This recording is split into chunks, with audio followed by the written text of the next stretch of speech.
नमस्कार दोस्तों, मेरा नाम प्रकाश में शुक्ला। आपका एक बार फिर से स्वागत करता हूँ मेरे यूट्यूब चैनल मैं भी यूट्यूबर में। और अभी तक आपने अगर मेरे चैनल को सब्सक्राइब, लाइक और शेयर नहीं किया तो प्लीज़ शेयर कर लो और सब्सक्राइब भी करो चैनल को भाई, और वीडियो सारी देखते रहो। चलो आज हम स्टार्ट करते हैं दोस्तों। आज हम स्टार्ट करेंगे लेक्चर 1 है हमारा केमिकल काइनेटिक्स का। और ये चैप्टर जो है ये काफ़ी आसान चैप्टर है, बहुत ही कम आपकी वीडियो बनेगी और मिनट से बड़े चैप्टर का ख़त्म हो जाएगा। ये बस सुनते रहना। तो चैप्टर का नाम है chemical kinetics.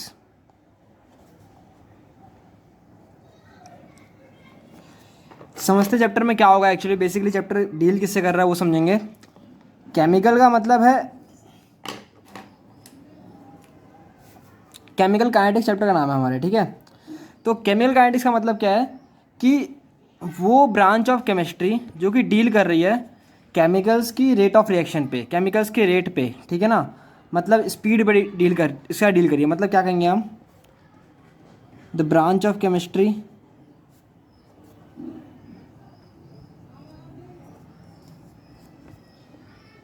which deals with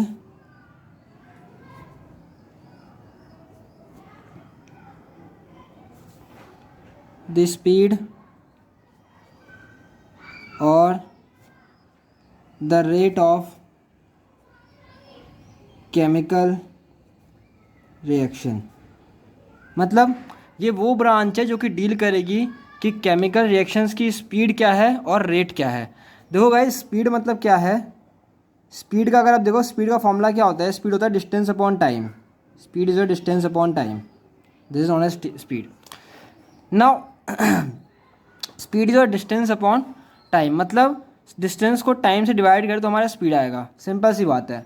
और स्पीड हमेशा हमारी क्या होती है, पॉजिटिव होती है। बहुत ही इंपॉर्टेंट बात है, याद रखना इस बात को। स्पीड हमेशा पॉजिटिव होती है। अगर मैं ऐसे रेट की बात करूँ तो रेट का मतलब होता है समथिंग, कुछ भी divide by time. Something divide by time, किसी भी चीज़ को अगर टाइम से डिवाइड कर दोगे आप तो आपका रेट आएगा। और रेट भी हमेशा, तो ये भी हमेशा क्या आएगा आपका, ऑलवेज पॉजिटिव। रेट क्या है, किसी भी चीज़ को अगर टाइम से डिवाइड कर दोगे तो आपका वो रेट बताता है। और स्पीड क्या होता है, डिस्टेंस अपॉन टाइम, ठीक है। तो आपका अच्छा, जो स्पीड और रेट दोनों सेम है आपका, ये आपका हमेशा पॉजिटिव होता है, याद रखना इस बात को, ठीक है। तो अब हम यहाँ से एक बात करते हैं। सपोज मेरे पास एक इक्वेशन है, this equation is my A goes to B, ठीक है। अब ए से बी जा रहा है। जब ए से बी जा रहा है तो और जब ए से बी जा रहा है तो इसका मतलब क्या है कि मेरा ए से इस तरह से बी बन रहा है। और मैंने कहा कि एट टाइम टी बराबर 0 मेरे पास ए कितना मोल है, 5 मोल है। 5 मोल है। तो टी बराबर 0 पे गाइस बी कितना होगा, थोड़ा सोचना, सोचो। कॉपी किताब लेके बैठा करो, पढ़ने बैठे हो अगर तो, ठीक है। ऐसे खाली मत बैठा करो। ए से बी रिएक्शन जा रही है। मैंने कहा टी बराबर 0 टाइम पे ए 5 मोल है, तो बी कितना होगा, सोच लिया। अगर सोचे तो अच्छी बात है, वरना आपका बी 0 होगा। बिकॉज टाइम टी बराबर 0 पे बी आपको कुछ होगा ही नहीं, ए ही सब कुछ होगा, because B is your product, ठीक है ना भाई। मैं जानता हूँ ए से बी बनेगा। जब मैंने ए 5 ले रखा है तो बी तो अभी शुरुआत में, अभी तो ए को 5 लिया है ना, तो बी कुछ बनेगा मेरे पास, बी कुछ होगा ही नहीं।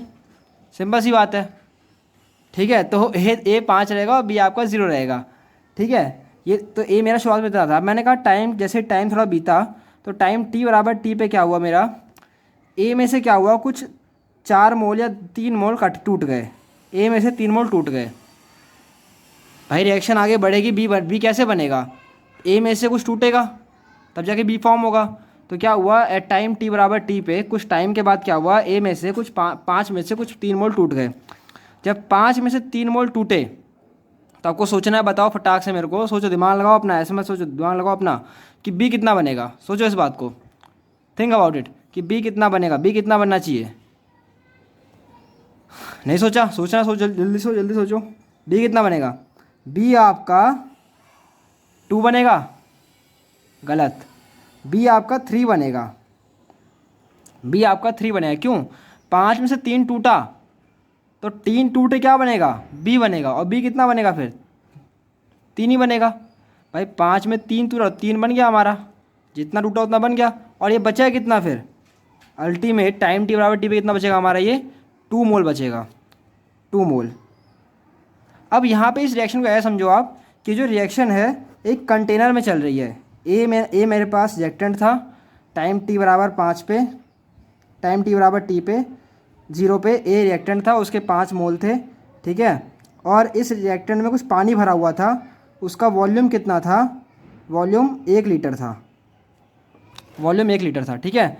थोड़ी रिएक्शन आगे बढ़ी, after some time time T बराबर टी पे क्या हुआ, ए से बी बन गया, और बी कितना बना फिर, बी आपका 3 मोल बन गया, और ये 2 हो गया आपका, ये शुरुआत में 0 था, ये 2 हो गया और ये 3 हो गया, ठीक है। तो अच्छा, लेकिन इसका वॉल्यूम कितना है, टोटल वॉल्यूम कितना है इस पूरे कंटेनर का, वो वॉल्यूम कितना है, वी टोटल कितना है पूरे कंटेनर का आपका, हमेशा वॉल्यूम आपका टोटल का ही होता है, ठीक है। तो कितना आपका ये वॉल्यूम कंटेनर कितना है आपका, कंटेनर का वॉल्यूम कितना है आपका, 1 लीटर। तो अगर मैं यहाँ बात करूँ कंसनट्रेशन की, तो कॉन्सेंट्रेशन क्या होगी, कॉन्सेंट्रेशन क्या होती है भाई, number of moles upon volume, ठीक है। तो नंबर ऑफ मोल्स यहाँ पे शुरुआत में कितने हैं, 5, तो 5/1, वॉल्यूम क्योंकि एक ही है आपका, तो एक ही कॉन्सेंट्रेशन इनिशियली कितनी हुई मेरी, एक ही कॉन्सेंट्रेशन टी बराबर 0 पे कितनी हुई, 5/1 ना, और टी बराबर टी पे एक ही कॉन्सेंट्रेशन कितनी है मेरी, 5 में 3 टूटे, 2 बचा, 2/1, बस कॉन्सेंट्रेशन क्या होता है N/V, और वॉल्यूम कितना 1 लीटर, तो ये क्या, ये भी कितना हुआ 2 हुआ, और ये भी कितना हुआ 5 हुआ, ठीक है। अगर ये 2 लीटर होता तो यहाँ 5/2 हो जाता, और ये 2/2 हो जाता अगर 2 लीटर होता तो, ठीक है। This is a concentration term. अच्छा, ऐसे ही टी बराबर 0 पे बी कितना होगा, बी की कॉन्सेंट्रेशन कितनी होगी, 0/1, 0 तो शुरुआत को 0 रहेगा शुरुआत में, और 1 लीटर क्या है इसका वॉल्यूम है, तो डिवाइड बाई 1 तो आपका 0 बनेगा हमेशा आपका ये, ठीक है। और आफ्टर सम टी बराबर टी पे क्या हो जाएगी कंसंट्रेशन बी की, दैट वुड बी माई 3/1, वो कितनी आई 3। तो मेरी बी की कॉन्सेंट्रेशन टी बराबर टी पे कितनी आई, 3 आई, और ए की कॉन्सेंट्रेशन टी बराबर टी पे कितनी आई, 2 आई, ठीक है। तो देखो गाइस, अगर मैं बात करूं कि मैं यहाँ पे कह रहा हूँ the branch of chemistry which deals with the speed और rate of the reaction, chemical reaction, मतलब केमिकल रिएक्शंस के रेट और उनकी स्पीड के बारे में जो बात करें, ठीक है ना। तो रेट तो तब होगा टाइम से डिवाइड करूँगा, और केमिकल रिएक्शंस, तो देखो केमिकल रिएक्शंस क्या क्या क्या बोलूँगा इसके बारे में समझना ध्यान से। देखो बी, अगर मैं कहूँ change in concentration of B, तो वो मैं क्या लिखूँगा, B final minus B initial. ऐसे अगर मैं कहूँगा change in concentration of A, तो वो क्या लिखूँगा, A final minus A initial. भाई आखिरी माइनस शुरुआत वाला करते हैं हम हमेशा चेंज के लिए, ठीक है। तो मेरे पास है change in concentration of B क्या आया, यहाँ से फाइनल कितना है 3 है, ये मेरा फाइनल हो गया, ये मेरा इनिशियल हो गया, ये इनिशियल हो गया, और ये फाइनल हो गया, ठीक है, इस तरह से।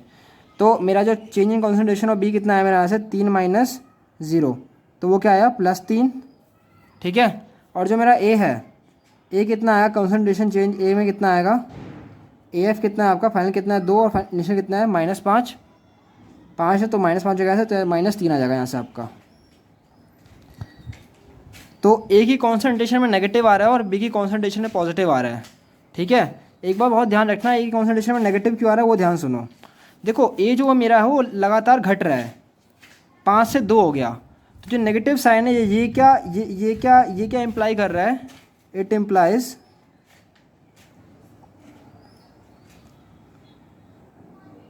Decrement in the reactant concentration, reactant की कॉन्सेंट्रेशन की डिक्रीमेंट को शो कर रहा है ये नेगेटिव साइन। बहुत इंपॉर्टेंट है, सीबीएसई में कोई क्वेश्चन पूछता है कि नेगेटिव साइन का क्या सिग्निफाई है आपका, तो आप उसको ऐसे बताओगे।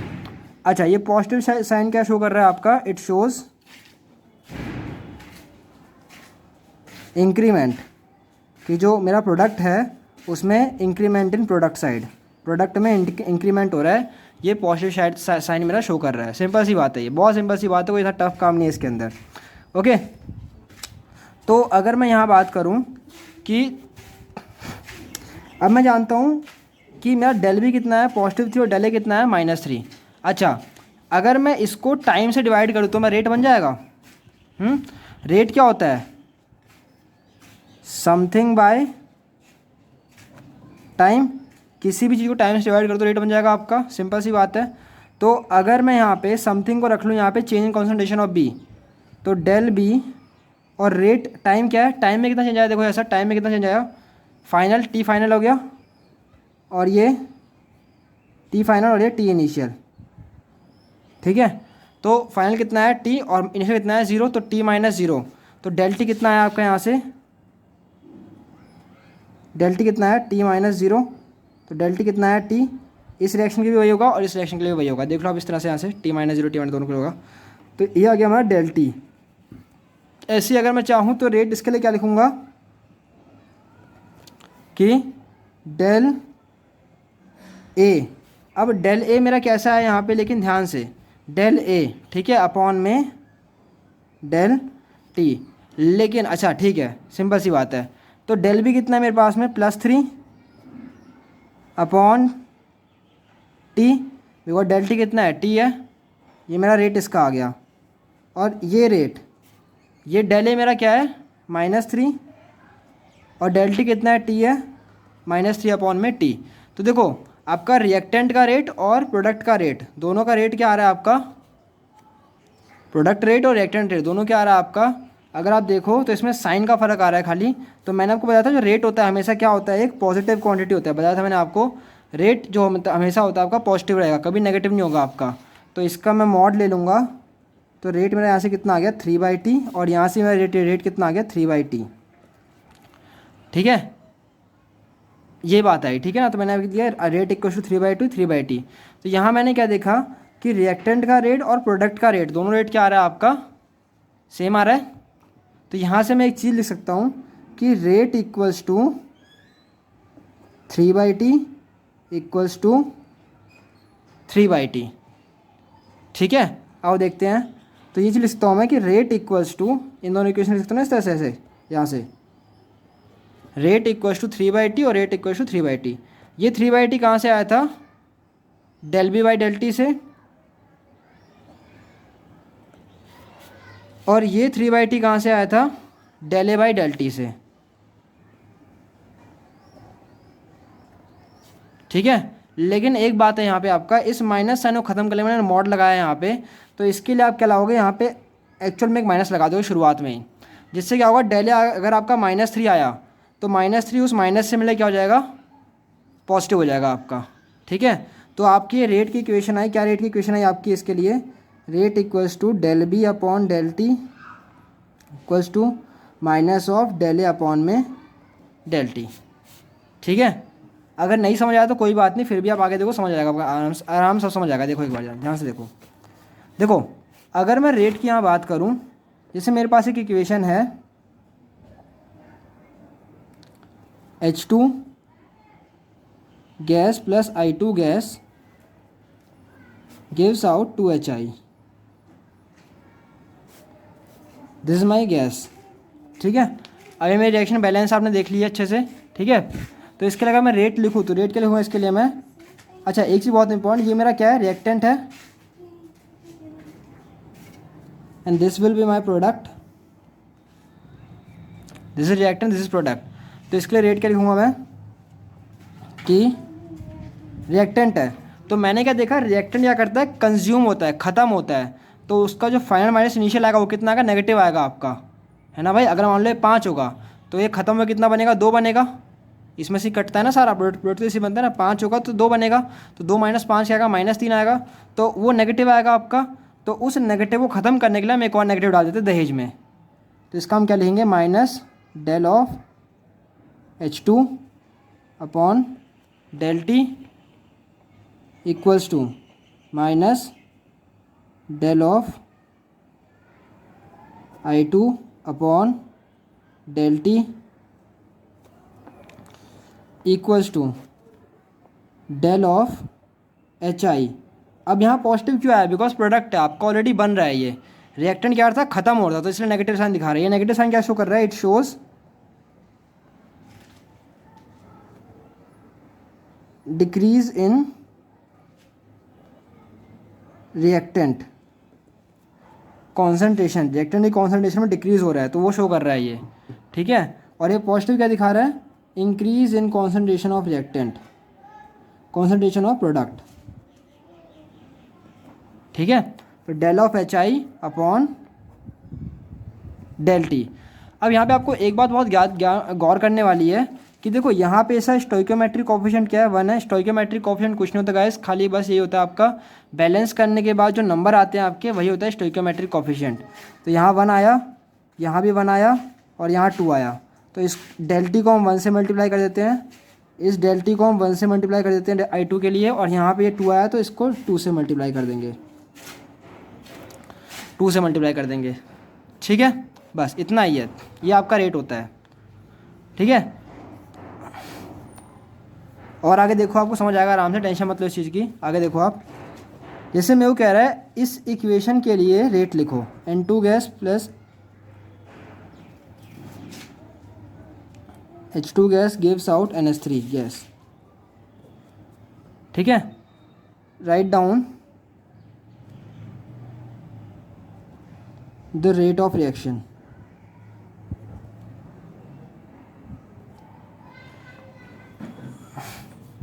ठीक है, रेट ऑफ रिएक्शन लिखनी है किसके लिए, फॉर द अबव रिएक्शन।